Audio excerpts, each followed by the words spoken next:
Ya, ciri utama adalah energi. Energi. Penggunaan energi maha besar, mendekati 4 kali 10 pangkat 18 watt tadi kita sebut ya. Ya, 4 kali 4 juta watt. Sedangkan kita sekarang levelnya baru 14 triliun watt. Nah, ciri kedua tentu saja adalah dengan penggunaan energi yang semakin besar ini, maka teknologi lain juga akan mengikut sebenarnya ya. Teknologi komputer, transportasi dan sebagainya. Nah, harap diingat bahwa sejarah sains menunjukkan bahwa perkembangan sains, perkembangan komputer, perkembangan teknologi lain itu meningkat secara eksponensial, bukan linear. Jadi kurvanya itu melengkung naik ke atas gitu loh, ya kan? Nah, di bidang komputer pun masa depan komputer kita dikatakan oleh para pakarnya akan meningkat dengan cepat, dengan drastis, secara eksponensial. Selama ini pun komputer kan baru kita pakai sebenarnya di dunia ini pada tahun 40-an pertama kali ya. Ya, waktu itu gedenya sebesar gajah gitu loh.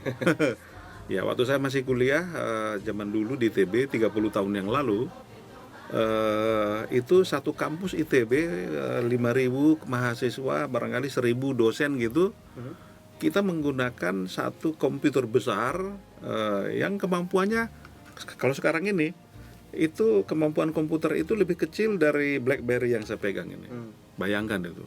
Nah, tapi hari ini setiap mahasiswa barangkali udah pakai 2 komputer yang kapasitasnya besarnya itu melebihi kemampuan komputer pusat komputer ITB 30 tahun yang lalu. Ya kan? Nah, jadi itu cirinya. Jadi ke depan juga setiap orang di antara kita akan mampu menggunakan komputer 10 kali lipat, 100 kali lipat, 1000 kali lipat daripada yang sekarang dengan harga lebih murah.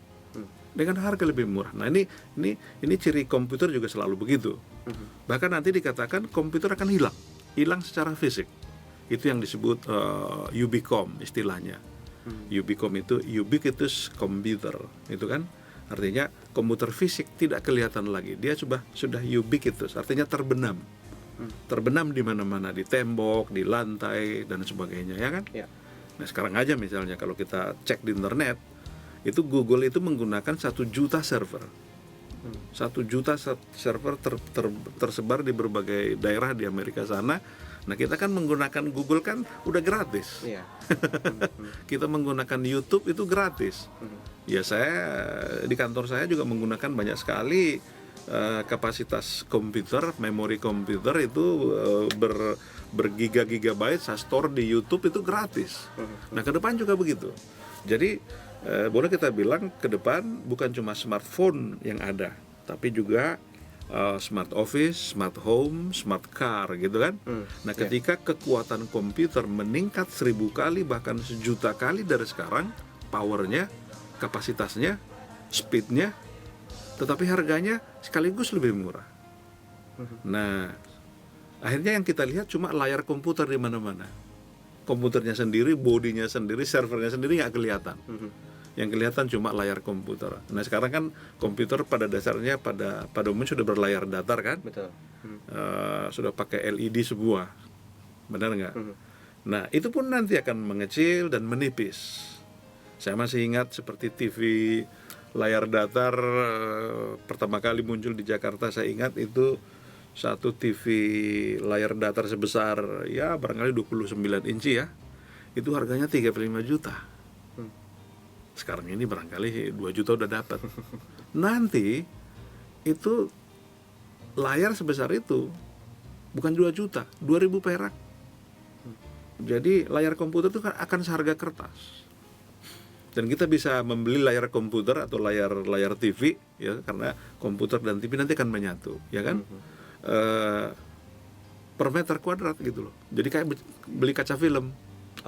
Nah, kalau kita mau pasang kaca film di mobil kita kan diukur saja ini berapa sentimeter kuadrat. Nah, berdasarkan itu kemudian kita di charge kan. Nah, nanti kita bikin layar komputer yang seperti layar seperti kaca mobil itu, kaca film.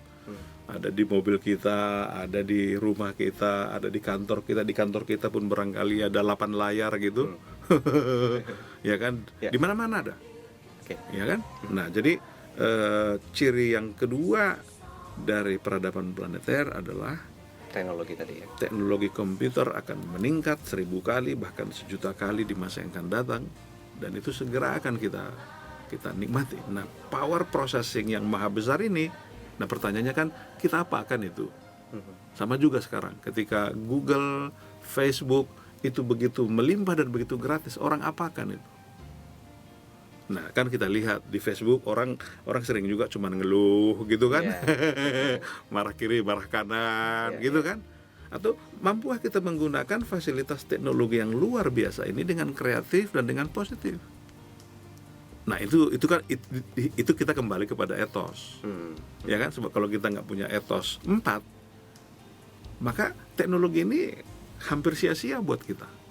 Tapi kalau kita memiliki pemahaman etos 1 atau etos 8 atau etos 4, maka seluruh fasilitas yang nyaris gratis dari ketersediaan komputer yang maha besar sekarang ini bisa kita bikin berguna, bermanfaat, positif untuk peningkatan mutu kehidupan kita, ekonomi kita, dan lain-lain.